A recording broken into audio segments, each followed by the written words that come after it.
You're watching NTC News, DeKalb County's only television news source, on the campus of Northern Illinois University and from the Northern Television Center. This is NTC News Tonight. It's been 6 months since a tornado ripped through the tiny community of Fairdale.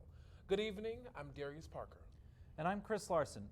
Residents are still healing from the wounds from that dreadful day, but as NTC's Aaron Barogan tells us, they're taking time to remind each other of how far they've come. Fairdale is repairing after an F4 tornado ripped the town apart, devastating an entire community. It's just kind of my house right before and right after. It got totally obliterated. Tanya Robinson, who lost her mother Geraldine Schultz in the April 9th tornado, wanted to do something to remember her mother by. A daughter of my neighbor wasn't allowed on the property anymore, and so she called me and asked me if it would be okay if we released balloons for her mom at my house, and I said there's no problem with that. She was my friend for a very, very long time. The community came together each to release their own balloon. The balloons were a symbol not only of what was lost, but their future as well. And now comes the next step of moving on.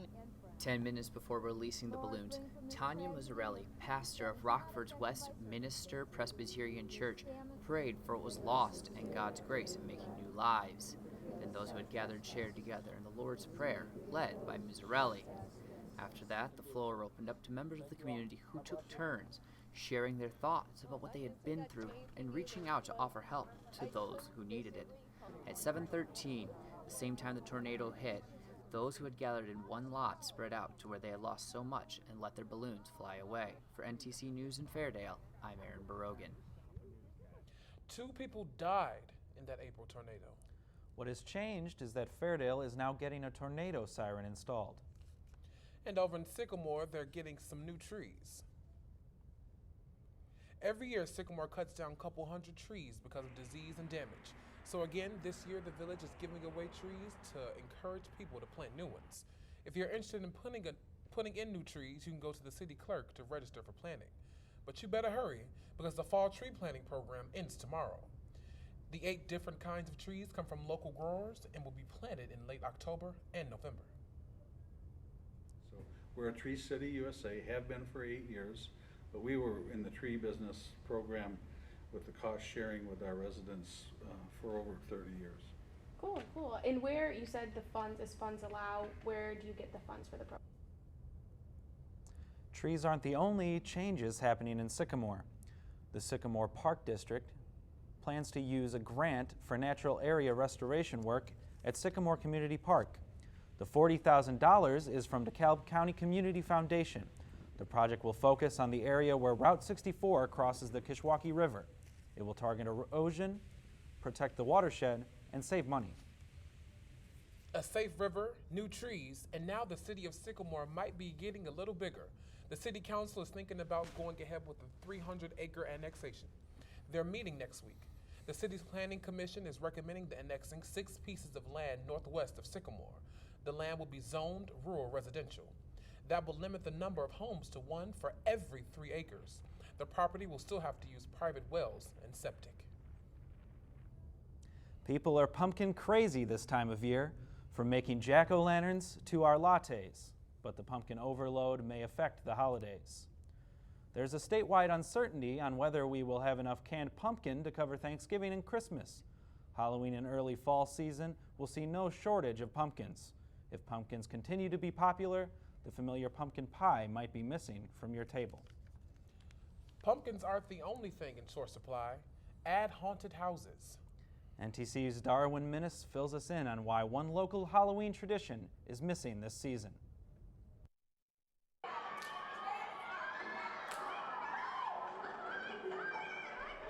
No, this isn't an actual wedding. This is the Egyptian Theater's presentation of the Rocky Horror Picture Show. It's just one of the many shows and events put on by the historic nonprofit theater listed on the National Register of Historic Places. Host many different events that bring in people from Wisconsin, Iowa. And you in the middle, get on up here. That's you. But there's one event that will be missing this year. The theater's Amenti Haunted House, the largest of all the theater's events. Bringing in $40,000 in revenue, an estimated $1.5 million to the city of DeKalb, and attracting over 3,000 people, the theater just simply couldn't handle it. Here inside the theater, we were using every square inch of the building, building platforms over seats, staircases off the front of the balcony. So not only the scope, we were just busting at the seams. Being the only haunted house in the area, DeKalb residents will have to get their Halloween fix elsewhere. I like being scared, and it being in my town makes it easier for me to do fun things like that. And if they're not here, then I don't know what I'd do. Scary movies will be shown as a replacement throughout the season. And we have the largest movie screen in DeKalb County, and I guarantee some of those horror movies are a completely different experience seeing it in a place like this versus watching at home on a little screen. The theater is looking for new locations for the haunted house, and they hope to be ready by next year. This is Darwin Minnis with NTC News. Looks like we might have to take our Halloween fun outdoors. Christina Lind is here now. Did I hear you say something about a freeze coming? Well, not necessarily a freeze, but this weekend we could possibly see some frost in the early morning hours.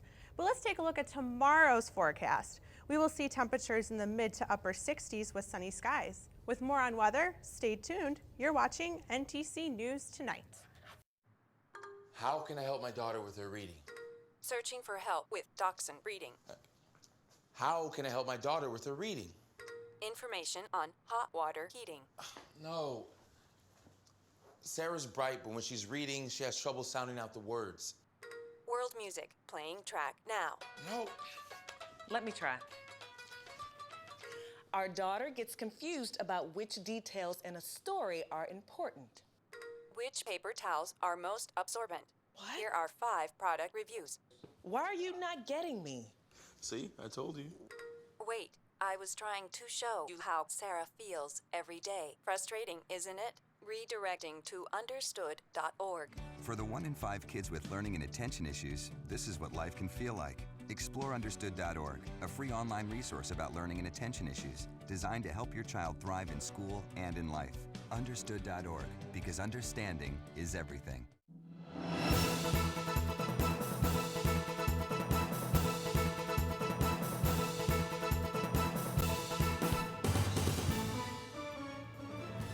Welcome back, everybody. The perfect fall day out there. Today we did reach a high of around 62 degrees, which is normal for what we should be experiencing for this time of year.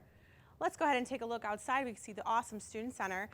Not a cloud in the sky, so it's a really nice day to go and walk to campus, absolutely. So let's go ahead and take a look at the maps for Wednesday. We do have some high pressure systems around our area keeping us warm and dry, but for Thursday, we do see a disturbance around the Great Lakes, and it's possible that we could be seeing maybe a shower come our way, but it is kind of unlikely. So for Friday, also that the showers and the storms will be moving to the northeast of us, and we will remain dry for the rest of the week. For Wednesday night, we have partly cloudy skies, fairly nice out there, a low of around 45 degrees. But for Thursday, partly sunny once again, but a little bit breezy out there. Winds around 10 to 15 miles per hour with a high of around 66. So you may need a light jacket as it still may feel a little cold.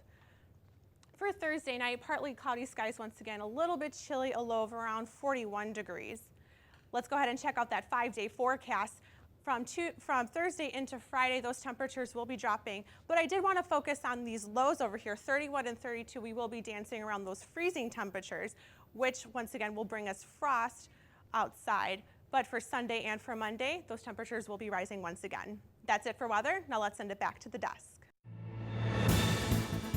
Fight against terrorism continues, this time in Cook County. And some teachers get a raise, but most are out of luck. These are today's state lines. Cook County will receive over $26 million in federal grants to assist with security programs that combat terrorism. The funding will go towards training and exercise courses for local law enforcement, fire personnel, and other first responders. The grant will also support cybersecurity enhancements and critical infrastructure maintenance.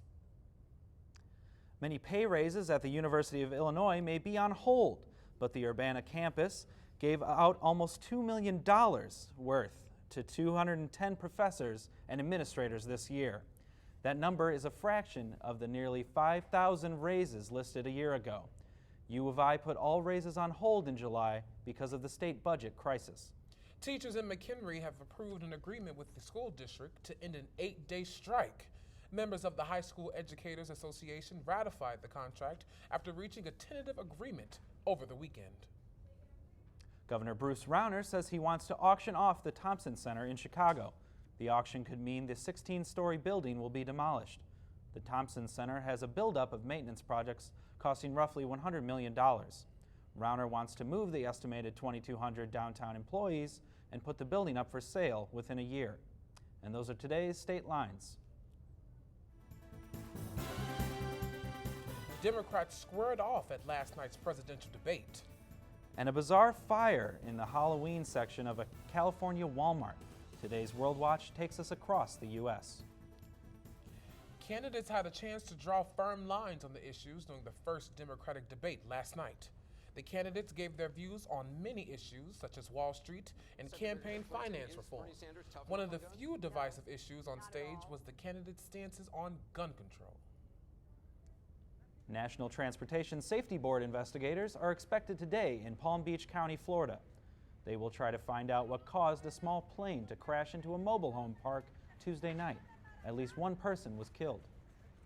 A Milwaukee gun store has been found negligent for selling a gun in a so-called straw buy, in a case that could send shockwaves to gun sellers across the country. More than $5 million is awarded to 2 Milwaukee police officers seriously injured after being shot in 2009. The officers were shot in the head by a man who was not allowed to own a weapon. The man obtained one by having a friend buy a gun at Badger Guns. Police near San Francisco have a man in custody after he apparently set fire to rows of children's Halloween costumes inside a California Walmart. Store security tackled the man, and they were able to get the fire under control with an extinguisher. The suspect was arrested for suspicion of arson. And that's today's World Watch.